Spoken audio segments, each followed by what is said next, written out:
Inulan din ang mga nagtipong taga-suporta ni Pangulong Bongbong Marcos na may mga paabot na hiling at mensahe.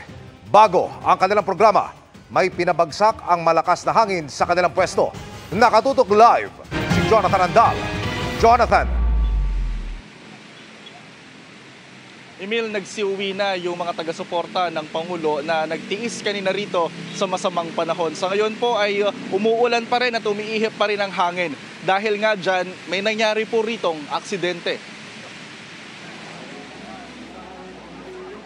Di pa man nagsisimula ang programa, pinabagsak na ng malakas na hangin ang higanteng LED screen na ito sa stage na para sa pagtitipon ng mga ilang taga-suporta ni Pangulong Bongbong Marcos. Buti na lang walang nasaktan. Masaya lang kami dito kahit naulanan.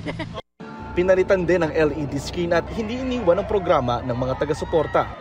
Satisfy po kami. Kung yung iba hindi sila satisfy, wala akong perfectong tao. Presidente po, napapagod. Sa palagay ko, marami po siyang nagawa. Ano lang nga, hindi nga lang po ganun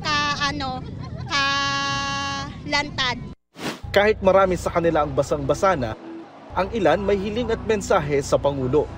Nakukulangan pa rin talaga kami sa ginagawa niya. Kaya Bongbong Marcos po, sana po ibaba naman po yung pangunahing bilihin po. Unang-una, bigas. Kahit na hindi 20, kahit 25 lang, okay na yun. No. Thank you po. Kayong galunggong ho, pwede ng 100. Ayuda namin, bigay mo na! Sa gitna ng programa, kapansin-pansin ang mga umiikot na papel na pinipirmahan ng mga dumalo. Attendance po. Ang umatin po, 20 lang po kami. Muntinlupa chapter po.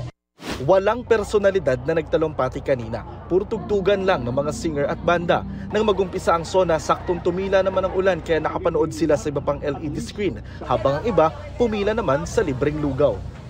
Pagkatapos ng SONA, tinanong namin ang reaksyon ng mga taga-suporta. Kabilang sa nagustuhan ng ilan, Incentive sa mga teacher para ganahan sila magturo. Yung tanggalin na yung pogo! Dagdag sweldo ng mga empleyado. Salamat na iligtas tayong lahat sa China. Atin to! Atin to! Amin to! Atin lahat ito!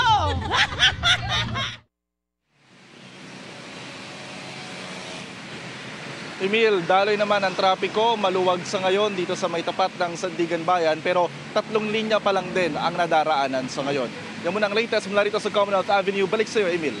Maraming salamat, Jonathan Andal.